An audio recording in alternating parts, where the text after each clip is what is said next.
ನಮ್ಮ Sahyadri news channel ಅನ್ನು YouTube, Facebook ಹಾಗೂ ಇನ್ಸ್ಟಾಗ್ರಾಂನಲ್ಲಿ ನೋಡಿ. ಸಬ್ಸ್ಕ್ರೈಬ್, ಲೈಕ್ ಮತ್ತು ಶೇರ್ ಮಾಡಿ ಪ್ರೋತ್ಸಾಹಿಸಿ.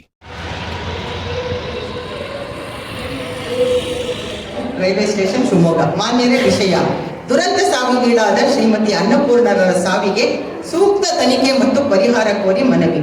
ಮೇಲ್ಕಂಡ ವಿಷಯಕ್ಕೆ ಸಂಬಂಧಿಸಿದಂತೆ ನಾವು ಈ ಮೂಲಕ ತಮ್ಮಲ್ಲಿ ಕೇಳಿಕೊಳ್ಳುವುದೇನೆಂದರೆ, 30/1/24 ರಾತ್ರಿ 11:15 ಶಿವಮೊಗ್ಗದಿಂದ ಬೆಂಗಳೂರಿಗೆ ಹೋಗುವ ರೈಲಿನ ಜನರಲ್ ಮಹಿಳಾ ಬೋಗಿಯಲ್ಲಿ ಶಿವಮೊಗ್ಗದವರೇ ಆದ ಅನ್ನಪೂರ್ಣ ಎಂಬ ಮಹಿಳೆ ಪ್ರಯಾಣ ಮಾಡಿದ್ದಾರೆ. ಆದರೆ ದುರದೃಷ್ಟವಶಾತ್ ಆಕೆ ತುಮಕೂರು ಬೆಂಗಳೂರಿನ ನಡುವಿನ ಹಿರೇಹಳ್ಳಿಯ ರೈಲು ಮಾರ್ಗದ ಬಳಿ ದಾರುಣವಾಗಿ ಹಲ್ಲೆಗೆ ಒಳಗಾದ ಸ್ಥಿತಿಯಲ್ಲಿ ಶವವಾಗಿ ಪತ್ತೆಯಾಗಿದ್ದು ಎಲ್ಲರಿಗೂ ತಿಳಿದಿರುವ ವಿಷಯವೇ ಆಗಿರುತ್ತದೆ. ಈ ಸಂಬಂಧ ವಿವಿಧ ಮಹಿಳಾ ಸಂಘಟನೆಗಳು ಒಟ್ಟಾಗಿ ತಮ್ಮಲ್ಲಿ ನಿವೇದಿಸುವುದೇನೆಂದರೆ, ಅನ್ನಪೂರ್ಣ ಇವರ ದಾರುಣ ಸಾವಿನ ಘಟನೆಯ ಸಂಬಂಧ ಸೂಕ್ತ ತನಿಖೆ ನಡೆಸಿ ವಿಶೇಷ ತನಿಖಾ ದಳ ನೇಮಿಸಿ ಅಪರಾಧಿಯನ್ನು ಹಿಡಿದು ಶಿಕ್ಷಿಸುವುದು ಹಾಗೂ ಈಕೆಯ ಸಾವಿಗೆ ಸೂಕ್ತ ಪರಿಹಾರ ಘೋಷಿಸಬೇಕೆಂದು ಈ ಮೂಲಕ ತಮ್ಮಲ್ಲಿ ಮನವಿ ಮಾಡಿಕೊಳ್ಳುತ್ತೇವೆ.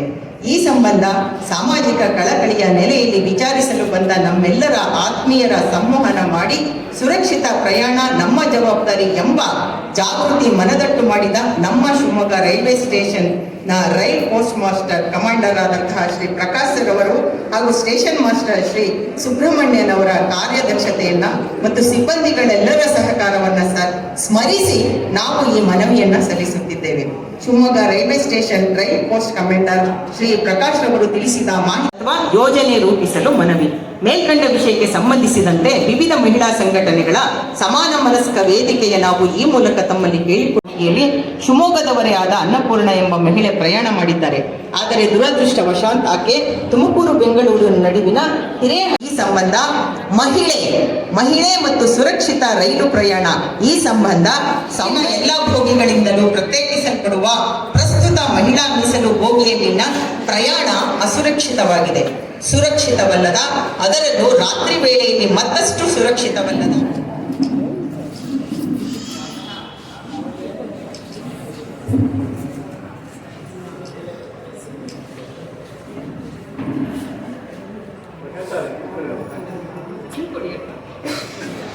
ನಾವು ಹ್ಯಾಕ್ ಪ್ರಯಾಣ ಮಾಡಬೇಕು, ಹ್ಯಾಕ್ ನಾವು ನಮ್ಮಲ್ಲಿಂದ ಬಂದಿದ್ದೀವಿ. ಎರಡನೇದು ನಮ್ಮ ಸರ್ಕಾರ ಹೇಳಿದಂಗೆ ಸುರಕ್ಷತೆ ಬಗ್ಗೆ ವಿಸ್ತಾರವಾಗಿ ಹೇಳಿದ್ದಾರೆ.